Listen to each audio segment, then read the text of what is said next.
¿Por qué, padre Sáenz? ¿Por qué debe venir un sacerdote de Argentina?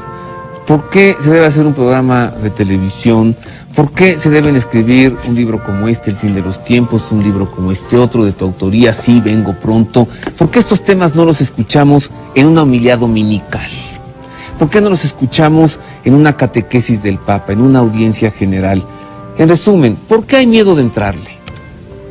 Sí, hay un temor, es un tema tabú, digamos, ¿no? Muchas veces en la iglesia, y aún en los domingos de Adviento, que se habla de la segunda venida, no se suele aludir a esto. No obstante que en el catecismo de la iglesia, ahí está y muy claro, ¿no? Está muy claro, sí.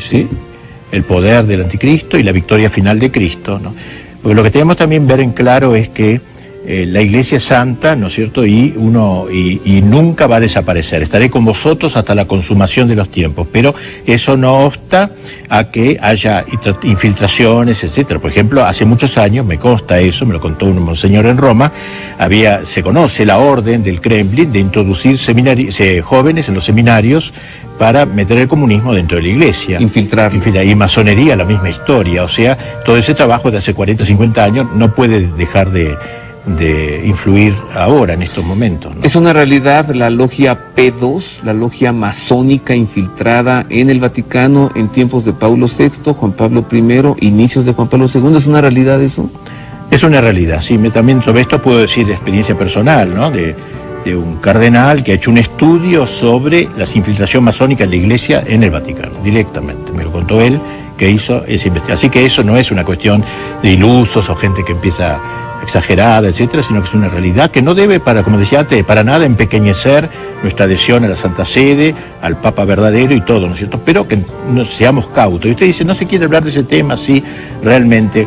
El que me hizo el prólogo a este libro del fin de los tiempos me decía en forma de broma. ¿El cardenal Ratzinger? No, esa es una carta más bien que me mandó a raíz del libro, ¿no? Sino un prólogo más largo. Dice que muchos ahora están tan cómodos en el mundo, hablando incluso de sacerdotes y obispos, que no les gusta hablar de otro mundo. Este mundo es bastante cómodo, es como un aguafiestas el que viene a hablar de estos temas. También hay algo de eso. Sí. Y sí, que esa idea de que aún en la misa actual se repite hasta que venga el Señor, anunciamos su muerte hasta que venga, o sea, hasta el fin de los tiempos, la parucía, se ha agregado después del Padre Nuestro una oración donde se habla de la esperanza de la venida, mientras aguardamos la venida de Cristo. Sin embargo, no se ha hecho piel en el pueblo cristiano, por el motivo que usted dice, quizás, es un tema un poco tabú, y no debería serlo. Pero, padre, eso ha habido en todos los tiempos, Luis Eduardo, guerras, apostasía, falta de fe, terremotos, epidemias, pestes, ¿no? En toda la historia de la humanidad. Y posiblemente durante 2000 años muchos han ubicado el momento como ya, ¿no? Con esta guerra, la Primera Mundial, la Segunda Mundial, ¿por qué poder decir, si acaso usted no lo ha dicho, ya lo sé, pero hacia allá voy, que parece que el inicio del fin está cercano? ¿Hay más guerras que antes? ¿Hay más apostasía que antes? ¿Hay más enfermedades que antes?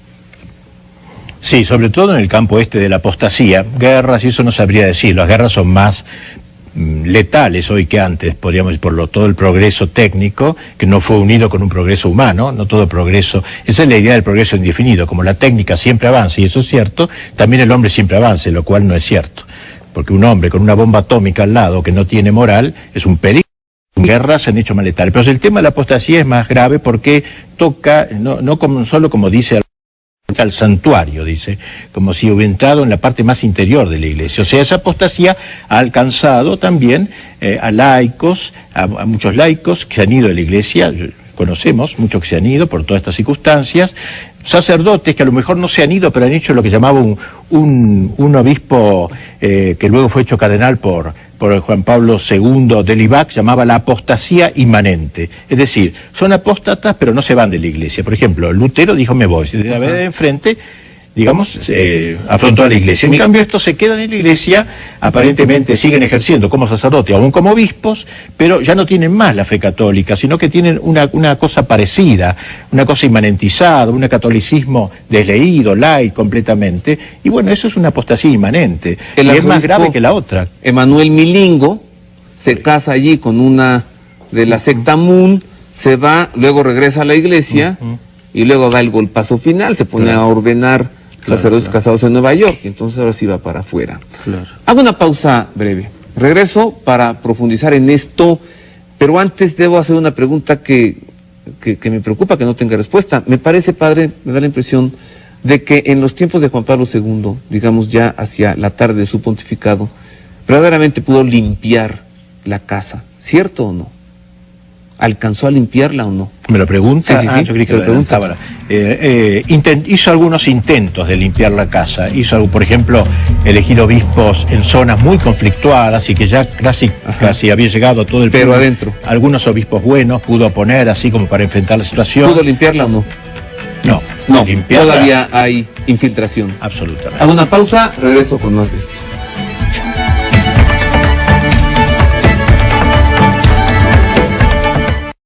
Panelistas en este simposio, Temores y Esperanzas hacia el fin de los tiempos, el padre Alfredo Sáenz, el licenciado Luis Eduardo López Padilla y el licenciado José Alberto Villasana, usted ya lo conoce, estuvo en este programa la semana pasada, el teólogo por la Universidad Gregoriana de Roma.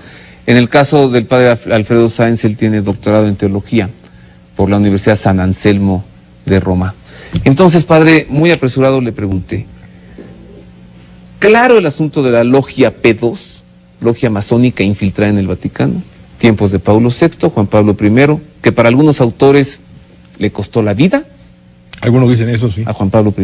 Algunos dicen eso. Juan Pablo II, que en 26 años de pontificado, dice usted, con otras palabras, no logró expulsar de la sede de la Iglesia a los infiltrados, ¿sí? Entonces podemos suponer... Llegó a llorar por esta situación. ¿Sí? Él era muy consciente de eso. Yo le pregunté una vez a un cardenal muy cercano a él, el Papa ve todo el drama de la Iglesia, pero lo ve mucho mejor que nosotros. Es natural porque él tiene el conocimiento universal, ¿no es cierto? Pero a veces uno tiene la idea de que al no insistir más en algunas cosas podía ser que no se fuera conocedor. No, él me decía que conocía perfectamente bien y tomó algunas medidas, como le digo, concretas. Y este Papa lo ve más fuerte todavía. Yo diría, ha dicho algunas frases que yo casi ni me animo a repetir, como, bueno, digo una nomás, pero la dijo públicamente. La nave de Pedro hace agua por todos lados. Una frase terrible, que si no lo hubiera hecho no me animo a repetirla. Sí. Bueno, y otra frase que dijo en la Iglesia, la cizaña es más abundante que el trigo, imagínese usted. Y lo hemos visto cortar cabezas, padre. También, sí. Desde el inicio del pontificado del Papa Ratzinger ha cortado cabezas, ¿sí?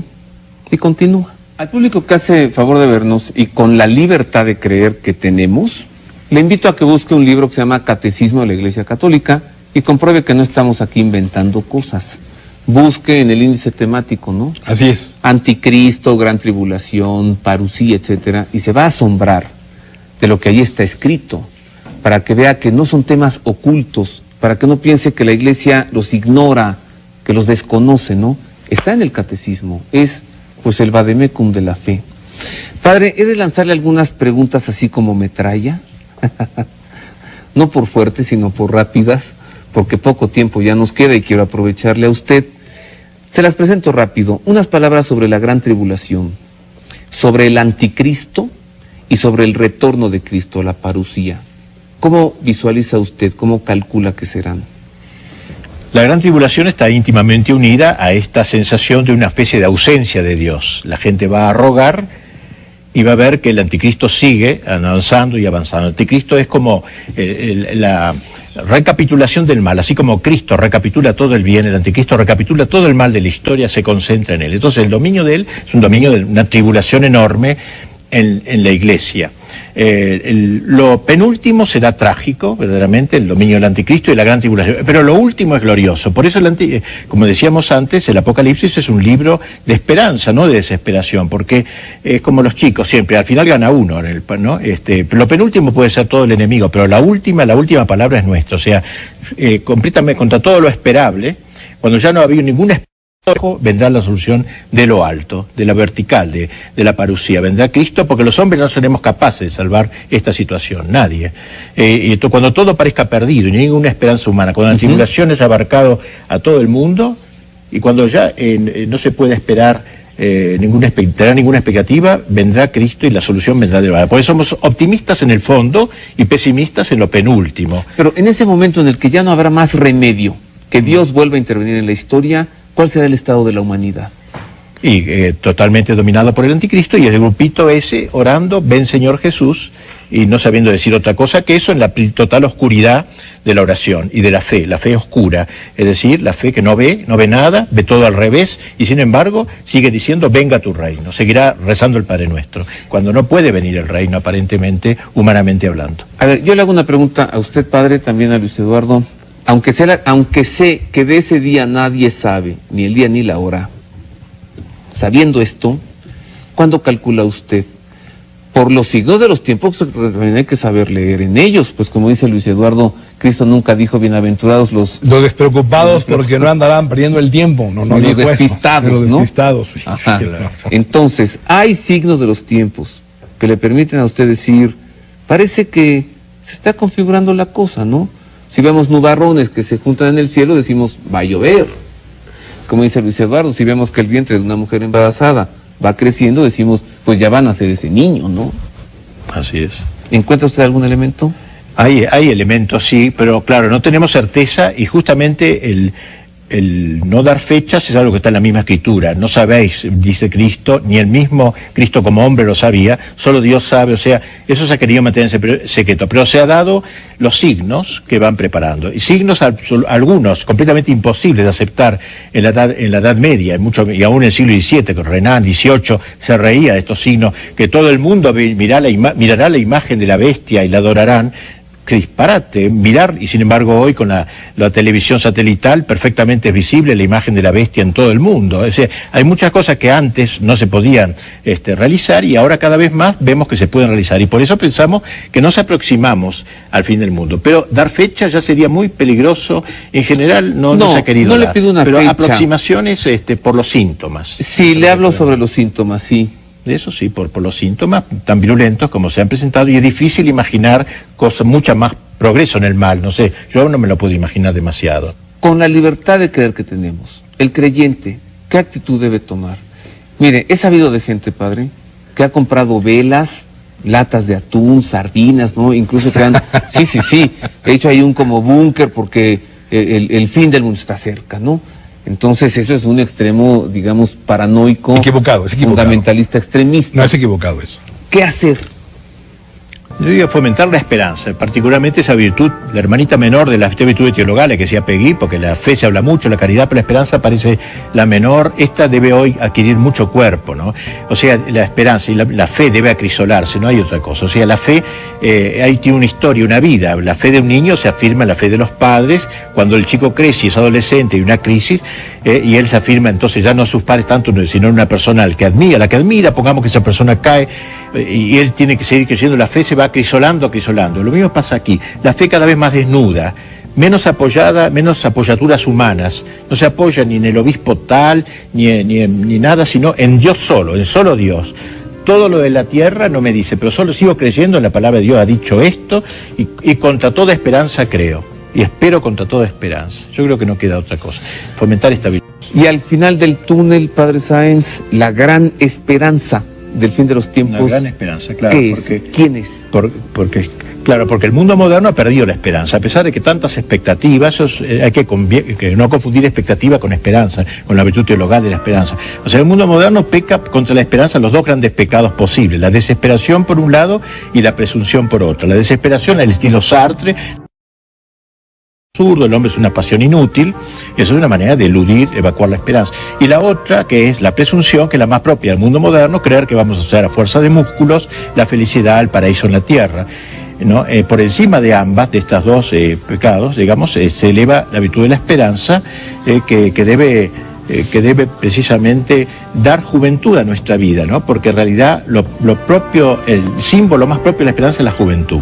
Si uno hace un monumento a la esperanza no va a ser un anciano, porque no tiene mucho futuro, la juventud habla de un futuro. Pero nosotros tenemos un enorme futuro, el futuro del cielo, el futuro de la eternidad, y la parucía nos abre a la eternidad. Se cierra la historia, se abre la eternidad, y por tanto esa esperanza se juveniliza, digamos, o sea, uno se siente con un sentido en la vida, ¿no? Y no... Pues muchas gracias, padre. Gracias, padre Sáenz, gracias. Gracias, Roberto, muchas gracias.